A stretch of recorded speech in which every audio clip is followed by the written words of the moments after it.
So the key is, you cannot change the seasons, but you can change yourself. But let's talk about the seasons, just in a brief outline here. Number one is the winter time. I don't know where we've caught you this weekend. Maybe it's spring for you, maybe it's summer, you're toughing it out, maybe it's harvest, you're cashing it in. If we knew the story, we'd let you lecture. But maybe for some of you, it's one of those winter times. Personal winters, social winters, economic winters. There's a variety. So what about the winter? Make this note, it always comes. So you got to be prepared. Hopefully you've done your homework. You're ready and prepared for this winter more than you were some others that have come into your life where you were less prepared. There were two nice people.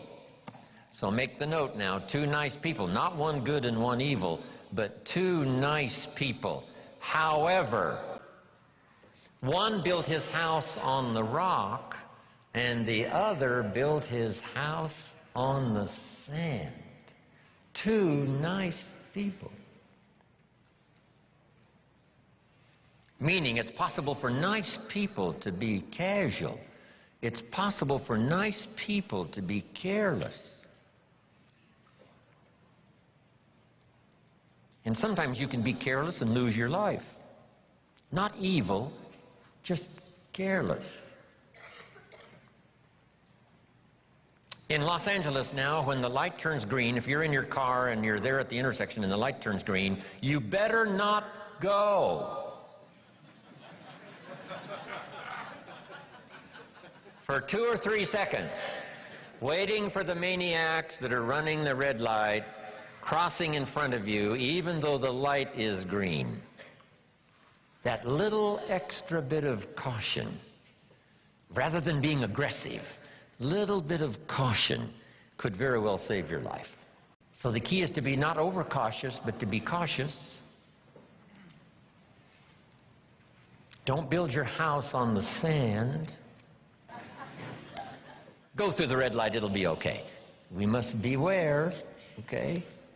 Not to be careless, not to be casual, and build your house on the sand. The same is true with your health. Don't build on the sand. The same is true with your career. Don't build on the sand. The same is true of being in business. Don't build on the sand. Build on the rock. Because even nice people can make careless decisions, casual decisions that accumulate over a period of time. And those could be the winter. Now here's the note to make. Some winters are of your own making, and some are not. Some are just the winter experiences. Maybe the whole country goes through it. But what's the key to the winter? Here it is in simple language. Hang in there. I mean, you know, winters don't last forever. Some are difficult and some are easy, but they never last forever. The night always comes after the day, but it doesn't last forever, just a few more hours. And if you hang in there, say your prayers, gather a little strength, you can make it through the winter and the night. So winter time. Here's the next season now, the season of spring. Make this note. My definition of spring, opportunity. Spring is not a guarantee that you're going to have a harvest, but it's an opportunity to plant one. It's not a guarantee that things are going to go well and you will accumulate what you need, but it is an opportunity to do so. Springtime is opportunity. Now, it's usually a very short season, especially where I was raised in farm country, Idaho. So here's what you must do with opportunity. Seize it quickly. Don't let it just come and go. When the window of opportunity is open, to borrow a little space language.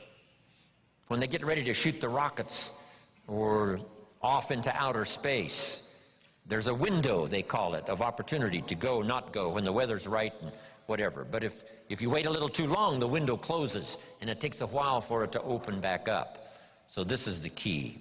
Take advantage of the spring, such a short season.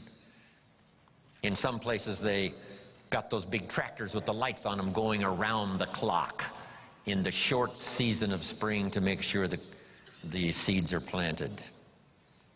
Take advantage of opportunity. Take advantage of opportunity to meet someone who could be a colleague for your future career. Take advantage of the day when it arrives, because the day will soon finish. Take advantage of the year, because it will soon close. Take advantage. Now here's the next season. One of the greatest illustrations of life is in the third season, called the season of summer. And here it is in simple capsule form. In the summer, you must do two major things. Here they are for your notes. Number one, nourish and give life like a mother. Nourish and give life like a mother. Next, protect and defend like a father. Any father would say to whatever threatens his family, take two more steps toward this family, you'll cease to exist. I'm father. I protect, I kill if necessary. So you've got to nourish your garden, and then you've got to protect it by fighting the weeds and the bugs that are out to destroy it. As soon as you've planted, the busy bugs and the noxious weeds are out to take it. Now put this line in your notes, and they will take it unless you are extremely father-like and vigorous. You have to develop a hatred for evil. The old prophet said, love good and hate evil, because those twin forces are at work always. It seems like opposites are in conflict, and we are in the middle. Evil on one side, good on the other side. Illness on one side, good health on the other side. Darkness on one side, light on the other side. And they're in conflict. If you walk into a room that's dark and turn on the light, the darkness disappears and goes away. How far away does it go? Not very far. Waiting for a chance, what? To come back in. Move in, take over the territory. As light begins to lose its energy, darkness moves in. There's a war on. Here's what it's called. Push-shove. As we sit here, right? Good health plan is trying to defeat illness and drive it into a small corner. If you don't work on your good health plan, illness will drive your health into a small corner. It's called push and shove. So here's the key now. Cooperate with the positive side of this war of health and illness. Okay, here's the next season now, the season of harvest. Make this note now on harvest. In due time, and for those who qualify, in due time, and for those who have obeyed this extraordinary law that says life was not designed to give you what you need, life was designed to give you what you deserve. If you didn't plant in the spring, then no harvest comes your way. If you planted little, then you're not going to receive a lot.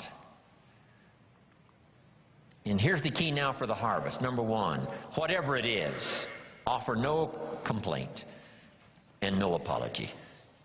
If it's a fantastic harvest, you offer no apology. If it's not much, you offer no complaint. That's the highest of maturity. No apology, no complaint. But here's what you can do no matter what it is. Go back to work in the spring. Because, write this down now, spring always follows winter. If the harvest wasn't good and the winter was tough, the promise is another opportunity will come your way. Now, here's one more point now on the harvest, and we'll talk a little bit more about it tomorrow. Here it is. Do wise things with your harvest.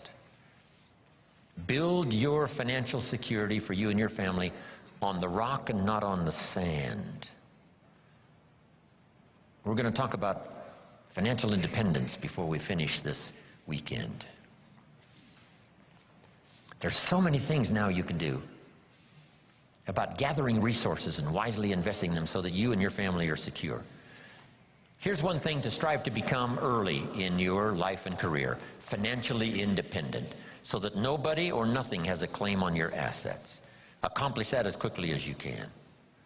But the key is not to be careless in the gathering of knowledge, not to be casual in the ideas that could double your health, triple your income, accelerate your career, secure your fortune, amplify your harvest. So don't be careless in the gathering of ideas. Absorb every one you possibly can.